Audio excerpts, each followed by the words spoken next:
Dios les bendiga. En esta hora vamos a estar exhortando, basándonos en el Evangelio según San Lucas, capítulo 13, versículos del 10 al 21. Bendito sea el Señor.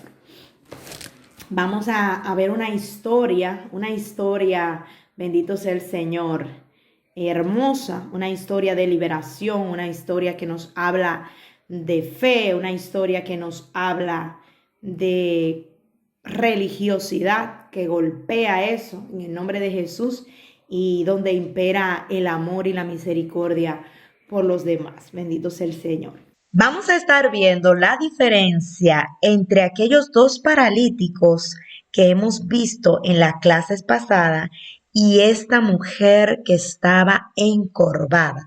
Vaya conmigo al Evangelio según San Lucas, capítulo 13, versículos del 10 al 17.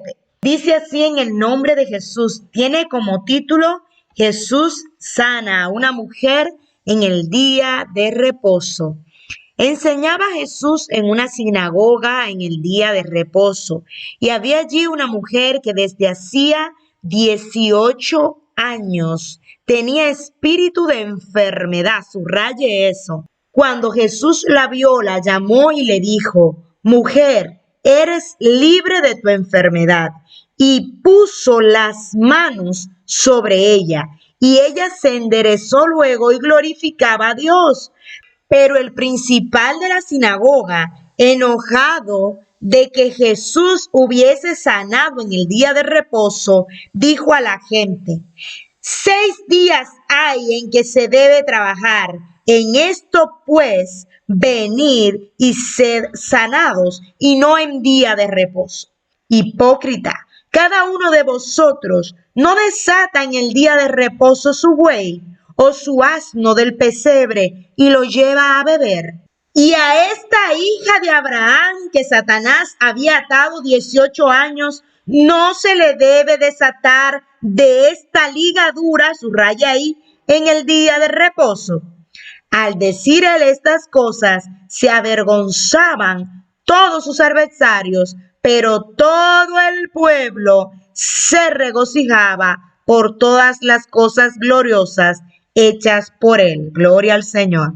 Empezamos con el versículo 10 y nos dice, nos revela el día específico que Jesús estaba enseñando en la sinagoga.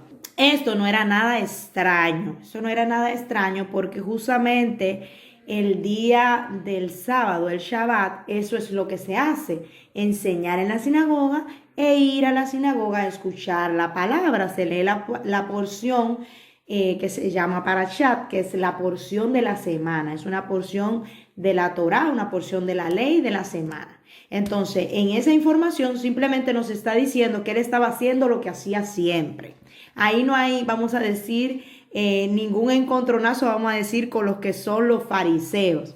El problema viene cuando Jesús divisa allí una mujer y la mujer estaba encorvada. Vamos a ver la información de esta mujer en el versículo 11 y dice así, en el nombre de Jesús. Y había allí una mujer que desde hacía 18 años tenía espíritu de enfermedad y andaba encorvada y en ninguna manera se podía enderezar. Aquí hay varias informaciones que nos dice este versículo.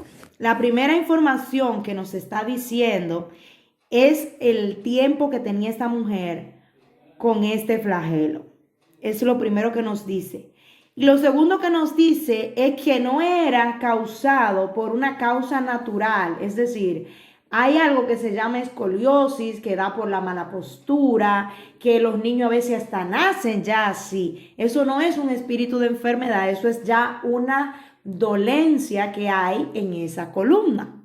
Pero aquí nos está dando una información y esa información que nos está diciendo es esta curvatura que hay en esa columna de esa mujer no tiene nada que ver con algo natural, con una inflamación de la columna, con una desviación, con una, vamos a decir, patología que el niño nació con ella. No nos está hablando de eso. Nos está diciendo que fue algo adquirido ya con el tiempo y que precisamente vino por vía del maligno. Ya lo vamos a ir viendo más adelante. Lo siguiente que nos da, la siguiente información que nos da este versículo es que ella andaba encorvada y que en ninguna manera se podía enderezar.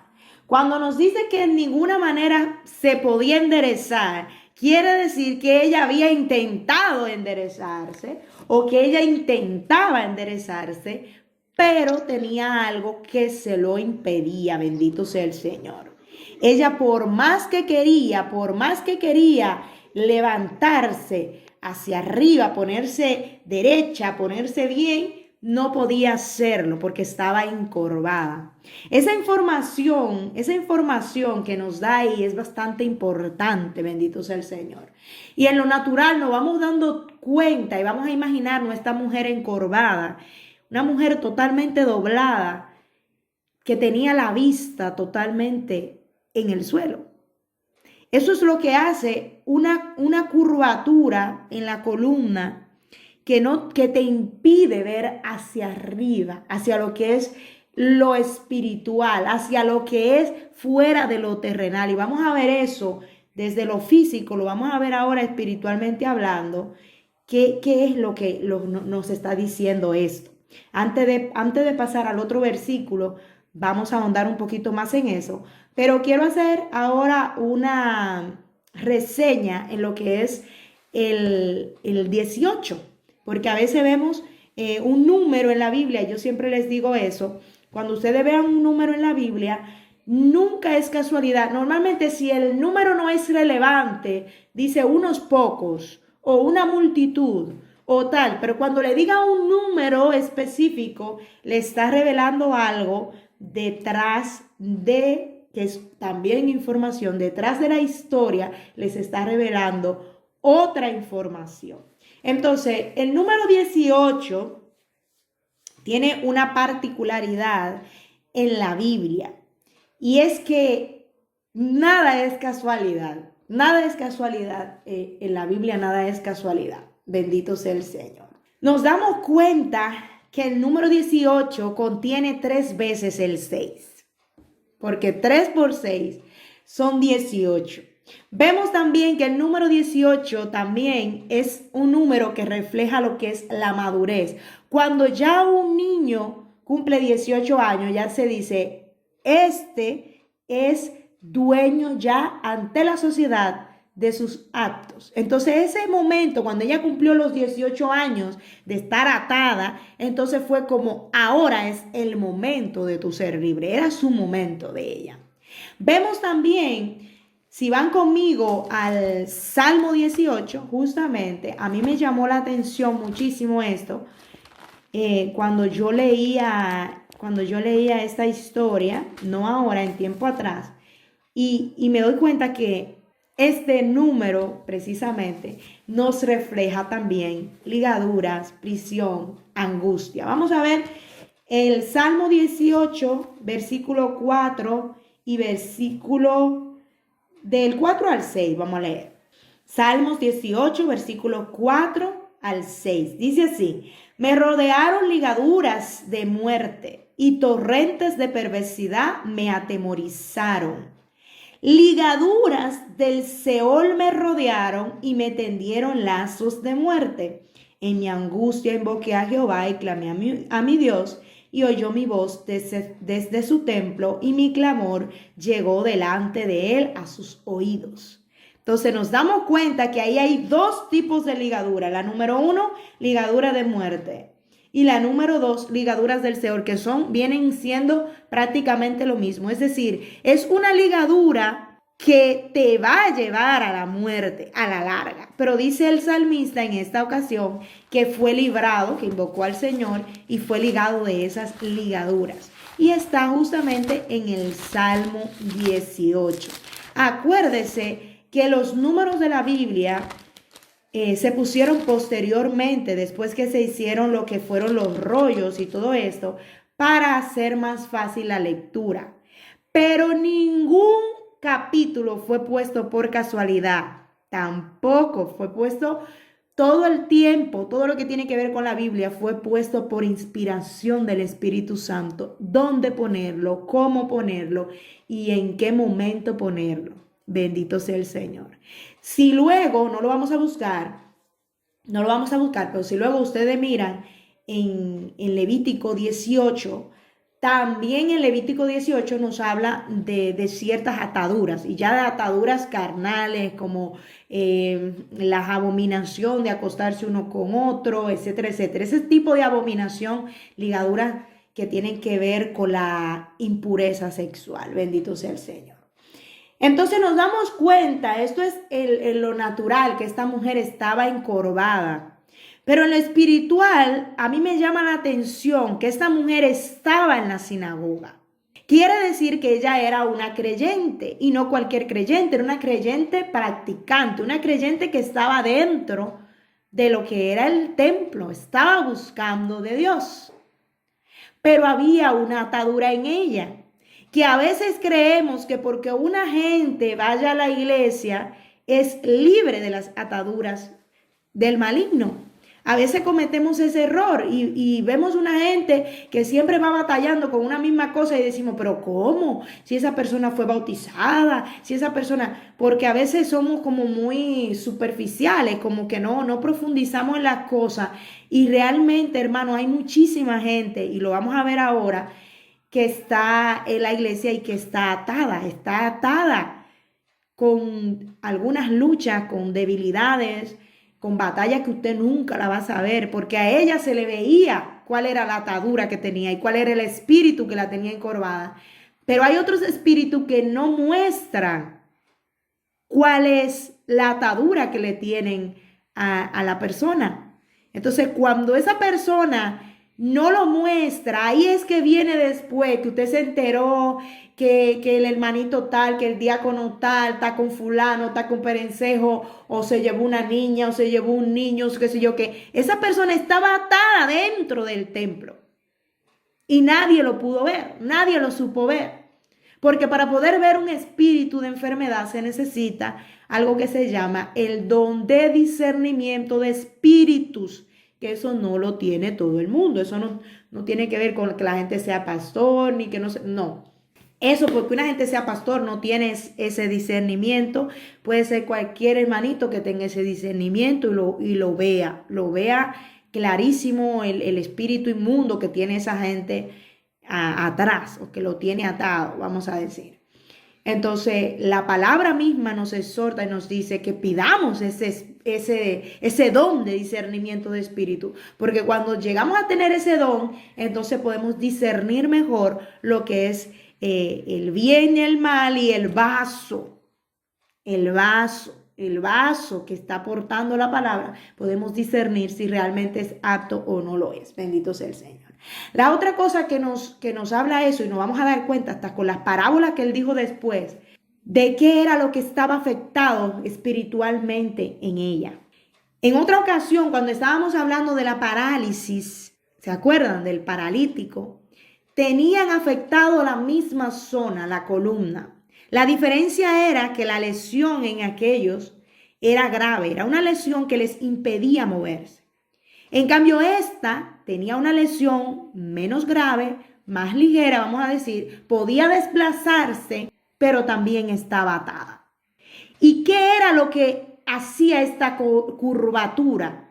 ¿Qué era lo que hacía esta curvatura en esta persona? Le impedía mirar lo espiritual.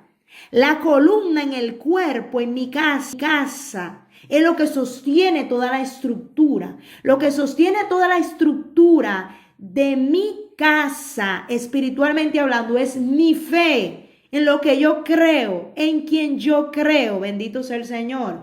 Entonces, esta mujer nos está diciendo que estaba encorvada, nos está diciendo, estaba mirando todo el tiempo el suelo. Estaba todo el tiempo con una falsa carga. Ella no tenía ninguna carga, pero ella sentía esa carga.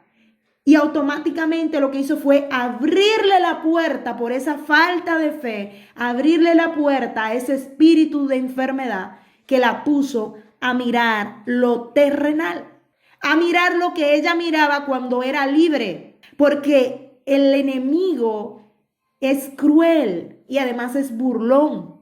Entonces, como eso es lo que tú quieres mirar, pues ven, vamos a ponerte a mirar eso. A veces, hermanos, nos pasamos el tiempo quejándonos. Si hace calor, porque hace calor. Si hace frío, porque hace frío. Si cae nieve, porque cayó nieve. Si no cayó, porque no cayó.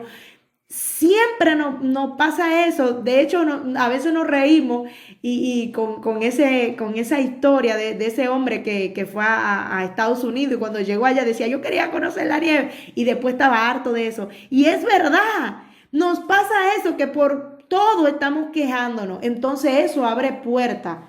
Dios nos ayude y nos libre de caer en manos del enemigo porque realmente es cruel y no tiene ningún tipo de piedad.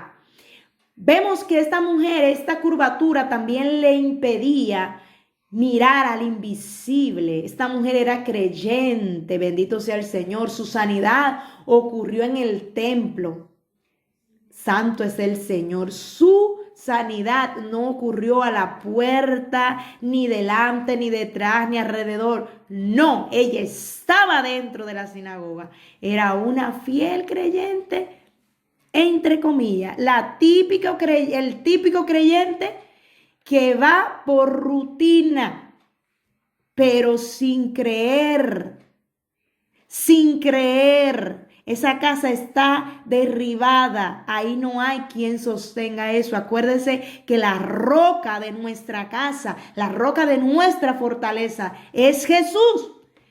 Y si nosotros no tenemos ese fundamento en esa roca, la casa va a estar así, a punto de que cualquier brisita pumpa al suelo. Vemos hermanos que están dentro del templo y usted se da cuenta que cualquier cosita hasta que pierdan el empleo ya no vuelve más a la iglesia. Usted no vuelve a saber jamás de ese hermano. Es más, hasta lo bloquea. ¿Por qué? Porque son gente que están dentro pero están atados, están encorvados. Y su fe es una fe que está quebrada, está totalmente fofa y necesitan liberación. Y ese me llama la atención porque no fue, Jesús utilizó aquí un método que no era el método que utilizaba siempre. Jesús lo que decía era al espíritu inmundo, te ordeno que eche fuera. No, a la mujer. Dese cuenta, vaya conmigo al versículo 12. Mira lo que dice, mujer, eres libre de tu enfermedad. ¿Se dan cuenta? Ni siquiera le habla al espíritu inmundo. ¿Por qué le habla a la mujer? Porque el problema era ella. La que tenía la puerta abierta de par en par a ese espíritu inmundo para que la tuviera atada era ella. El problema no era el espíritu, porque el espíritu lo que hace es que reclama un derecho legal que ya nosotros le hemos dado como creyente y él entra como Pedro por su casa porque ya usted le dijo que entre. Pero cuando el creyente se empodera y dice, no, espérate, esto no corresponde a un hijo de Dios, este comportamiento mío no corresponde a un hijo de Dios, entonces automáticamente lo que hacemos es restaurar la columna y ser libre y lo que haya ahí se tiene que largar. Pero sin ni siquiera decirle nada, sin decirle una palabra, se tiene que ir. ¿Por qué? Porque ya el creyente ha entendido que tiene que enderezar esa columna, bendito sea el Señor. Y vemos que nos sigue diciendo aquí, me llama la atención, vaya conmigo al versículo 14, es bastante importante esto que dice, el principal de la sinagoga. Cuando hablamos del principal de la sinagoga, estamos hablando de un líder. O sea, aquí no es cualquiera que limpia la sinagoga, que abre la puerta de la sinagoga. No, el principal de la sinagoga. Jesús era uno de los maestros que iba a ayudar, dando las clases, y agarra a él y como queriendo decir, voy a poner orden aquí. No le habla ni a Jesús, le habla directamente a los enfermos. Oiga, de 7 días en la semana que hay, ustedes tienen que venir justamente el día de reposo a ser sanados. Pero todo esto, Jesús lo hacía, y dése cuenta que la mayoría de los milagros lo hacía en el día de reposo, porque él necesitaba golpear eso. ¿Qué era lo que él necesitaba golpear? La religiosidad, los dogmas. Cuando ponemos el programa, lo ponemos de una forma que si en el programa la prédica en el medio, ya yo me siento rara, desubicada, porque ¿cómo es eso? No es al final la prédica. Si la alabanza la hacemos de inicio sin haber orado, ya me siento incómoda. Si oro y no canto, ya me siento incómoda. Todo eso es parte de dogmas. Todo es para Dios. Todo es para Dios. Cuando leemos un salmo, estamos alabando a Dios. Cuando oramos, estamos exaltando su nombre. Dice la palabra, sean conocidas todas vuestras peticiones. Y si son conocidas, significa que tengo que irla diciendo.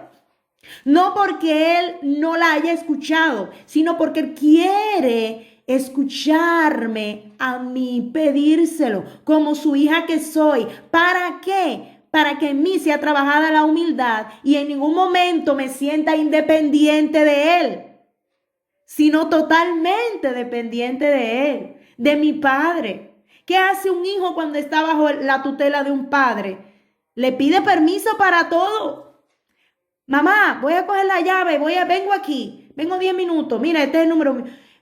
Ay, mami, me hace falta un zapato, me hace falta, cuando tú puedas, hombre. La mamá no se lo compró en ese momento porque a lo mejor tenía otra cosa. Ay, mami, hombre, mira, cómprame los zapatos, pero tú no necesitas porque tú tienes, hombre, mamá, y va así. Y no es así que obtenemos como hijos las cosas, pues exactamente igual con el Señor. A veces nosotros le pedimos una cosa que no necesitamos al Señor. Y insistimos tanto que el Señor termina por dárnosla, pero ¿por qué? Por complacernos, porque somos sus hijos, porque Él nos ama, porque Él nos quiere, bendito sea el Señor.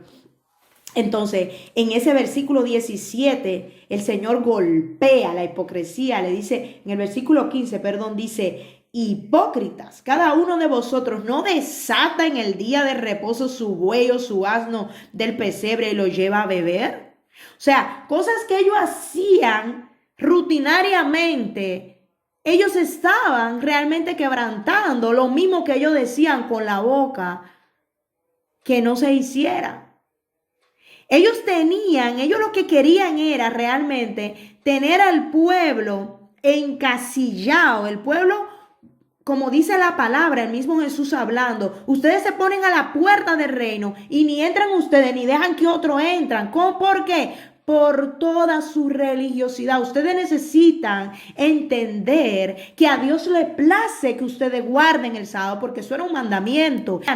Este es el cuarto mandamiento. Él lo que le estaba diciendo es, ¿cómo es posible que usted tenga en más valía a su asno y a su buey que a su hermana? Como dice, la hija de Abraham, es una hija de Abraham. O sea, le está diciendo, es su hermana de ustedes, es descendiente de ustedes. ¿Qué les pasa a ustedes? Ni siquiera es una extranjera.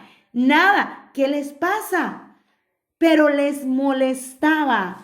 Entonces el Señor, como a ellos les molestaba, lo hacía constantemente. ¿Para qué? Para golpear ese espíritu religioso y falso. Porque el espíritu religioso es hipócrita en el sentido de que siempre quiere aparentar perfección, pero cuando se toca así un poquito, cae todo como si fuera un castillo de naipe, porque realmente nosotros no somos perfectos. Nosotros vamos buscando la perfección en Dios, pero nosotros tenemos muchas fallas y nosotros tenemos que estar siempre y constantemente humillados ante el Señor para que sea modificando nuestro carácter, porque realmente dice la palabra que el que sea santo, que se santifique más. Es decir, aquí en esta tierra nadie va a alcanzar esa estatura del varón perfecto. La perseguimos porque esa es nuestra meta, pero en ningún momento nosotros podemos llegar a pensar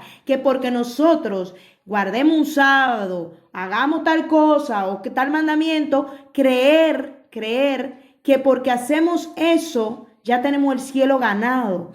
No.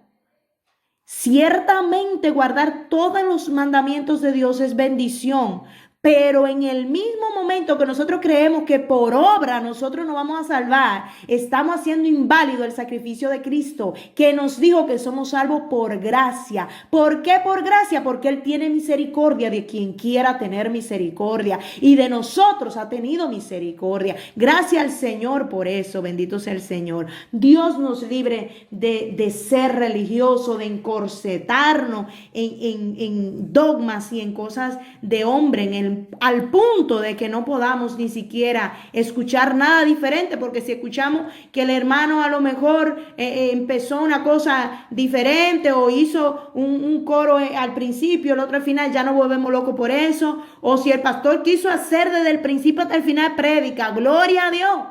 Y si el Espíritu Santo se mueve y solamente se hace alabanza, gloria a Dios. Siempre dejándole al Señor que tenga el control. Nos sigue diciendo ya al final, en el versículo 17, al decirles estas cosas, se avergonzaban. Se avergonzaban todos sus adversarios. Y aquí me llama la atención cuando dice sus adversarios. ¿Por qué? Porque los religiosos justamente eran los adversarios del Señor. Eran los que estaban de frente. Eran los que hacían oposición, lo que hacían obstáculo y lo que hacían tropiezo. No de que el Señor tropezara, ellos intentaban. Pero usted se da cuenta que este es el típico creyente que cree que cuando él hace las cosas están bien y cuando las hace otro no. Que siente al Señor cuando Él hace las cosas, pero cuando un hermano lo hace, no. ¿Por qué? Porque yo lo haría así o así. Ese es ese grupo que hace, como dice ahí, de adversario, de oponente, de oposición a lo que estoy recibiendo. Y dice aquí, pero todo el pueblo, qué hermoso, pero todo el pueblo se regocijaba por todas las cosas gloriosas hechas por él. El pueblo, ¿quién es el pueblo? La gente sencilla, la gente sin tantas cosas, sin tanta parafernalia, sin tantos ritos. Esa gente sencilla se regocijaban y glorificaban al Señor, que era lo que el Señor quería, que todos los días de la semana se le glorificara, que todos los días de la semana se proclamara libertad al cautivo, que todos los días de la semana se le celebrara. No todo en rito. En una ocasión Jesús le dice a ellos mismos, el sábado fue hecho para el hombre, no el hombre para el sábado. Habían hecho un ídolo del sábado, un ídolo, hasta el punto de no alegrarse que un hermano recibiera una bendición el sábado. A ese nivel de hipocresía llegaron. Por eso Jesús vino a romper todos esos paradigmas y toda esa cosa mal entendida. Bendito sea el Señor. Y nos sigue diciendo, ya para terminar, estas dos parábolas, las dos tienen la misma enseñanza. Las dos son la misma enseñanza. Si la leemos, nos damos cuenta que la de la semilla de mostaza nos está diciendo que es una semilla pequeñita. Es una semilla pequeñita. De hecho, el grano de mostaza es una de las semillas más pequeñas que existen, si no la más pequeña. Y llega a convertirse en árbol. Oiga bien, llega a convertirse en árbol. ¿Qué nos está diciendo el Señor en una ocasión cuando dice, si tuvierais fe como un grano de mostaza, le dijerais a esta montaña, muévete al medio del mar y se movería? ¿Qué nos estaba diciendo en esa ocasión? El nivel de fe es muy inferior a lo que ustedes estiman que tienen. Porque esta gente eran religiosos. Acuérdense que ellos creían que tenían fe. Y el Señor le demostró, no, es que la fe de ustedes no. La fe de ustedes no mueve ni un papel. No mueve nada y mucho menos una montaña. Entonces el Señor nos está llamando con esta historia a mover toda falsa carga que el enemigo nos ha querido poner en la espalda para mantenernos a nosotros mirando lo terrenal, lo pasajero, lo físico, lo que perece. Y que en el nombre de Jesús esa fe nuestra crezca hasta llegar a ser árboles que quiten toda atadura, toda ligadura y que pudran todo yugo. Bendito sea el Señor. Y en esta parábola de la levadura, nos está hablando exactamente de lo mismo. La levadura, usted sabe que cuando uno pone levadura en un pan, ahora ubíquense, vayan conmigo a la cocina y tenemos un poco de harina, echamos la sal, echamos el aceite y cuando echamos el polvo de hornear o la levadura, es muy poquito en comparación con la harina. Sin embargo, este poquito que le echamos hace duplicar o triplicar el tamaño original que tiene la masa. Entonces eso es lo que hace la fe en nuestras vidas. Eso es lo que hace la fe en nuestras vidas. Que cuando nosotros llegamos a las manos del Señor, nosotros llegamos con una fe enclenque, denutrida, una fe que realmente está llena de dudas, porque justamente la fe es la certeza, la convicción de lo que no se ve. Entonces, cuando llegamos a los caminos del Señor, llegamos con esa curvatura, llegamos con todas esas dudas, con todos esos miedos, con todas esas cosas que traemos de allá, y el Señor lo que hace es, así como Él agarra la masa y echa esa fe que va a ir creciendo a medida que vayamos llegando a esa estatura, a esa madurez, y a medida que vayamos viendo que lo imposible es posible, no solamente porque yo lo crea, sino por quien yo creo que hace todo lo imposible posible. Porque no soy yo la que hago nada, es Él el que hace todo. Y por eso es que el Señor nos hace un llamado en esta historia a tener nuestra fe, nuestra convicción, nuestra certeza en Él, no en nuestra circunstancia. No importan las circunstancias que tengamos. La atadura nuestra puede ser un hijo con algún vicio, puede ser un esposo que tiene algún tipo de problema que nos trae dificultades, un hermano, una mamá, lo que sea. ¿Qué es lo que el enemigo te está poniendo en los hombros, que tú le estás permitiendo que te mantenga mirando solamente eso? El Señor nos hace un llamado a que en el nombre poderoso de Jesús tengamos esa certeza y esa convicción en el Señor, que el Señor va a hacer las cosas en nuestra familia, que el Señor va a romper las ligaduras, que el Señor va a sacar de la cárcel a esos presos espirituales que están en esas prisiones de oscuridad, y el Señor en el nombre poderoso de Jesús va a sacar nuestra familia. No importa en lo más hondo que esté esa familia, no importa en lo más profundo del lodo cenagoso que estén. Dice la palabra del Señor que Él es el que nos saca del hoyo nuestras vidas y el que nos corona de favores y misericordia. Bendito sea el Señor. Simplemente vamos a seguir confiando en Él, porque Él es todopoderoso y Él hoy nos dice: sé libre en el nombre de Jesús de toda ligadura. Dios nos bendiga, Dios nos guarde.